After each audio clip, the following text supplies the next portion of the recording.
Hi, my name is John with Onyx Imaging here in Tulsa, Oklahoma, the highest rated printer service center nationwide. If you're interested in learning how to receive free labor on all of your service calls, as well as how to qualify for free printer upgrades, contact us today. We're here for all of your printer and office supply needs. Okay, today we're going to be looking at an HP 8630 printer. The complaint we've been getting from the customer is that whenever they're using the top document feeder, they're getting lines and smudges when they're making copies and scans. So that's going to indicate that there's something dirty on the scanner glass. So if we lift up the scanner, you'll notice that there's actually two separate pieces of glass underneath it. There's the large piece of glass here for the flatbed scanner, and there's a small piece of glass on the left side of the printer, and that's actually where the printer does all of the scanning when you're using the top document feeder. So because that's where we're having our complaints, that's where we're going to want to focus most of our cleaning today. To clean it, we're going to use a lint-free cloth and your favorite glass cleaner. If you don't have any glass cleaner handy, you can use rubbing alcohol, but glass cleaner is preferred. But the biggest tip I can give you is to always apply your cleaner directly to your cloth. Please never apply any cleaner directly to the printer.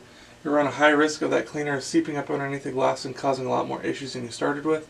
So always apply your cleaner directly to your cloth. Alright, so now that we have our cleaner on our cloth, like I said, we're going to focus on the small piece of glass on the left side, because this is where the document feeder does all of its scanning.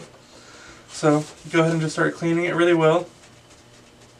Just wanted to make sure that if there's any ink or whiteout or tape or anything like that that's made its way onto the glass, that we get it off.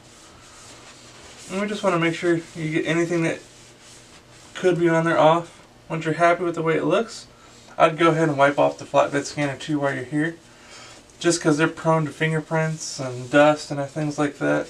So since we already got everything out, might as well just wipe it off.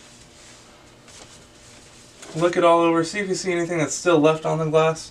If you see any dark spots or anything like that, that's going to indicate there's still something on there.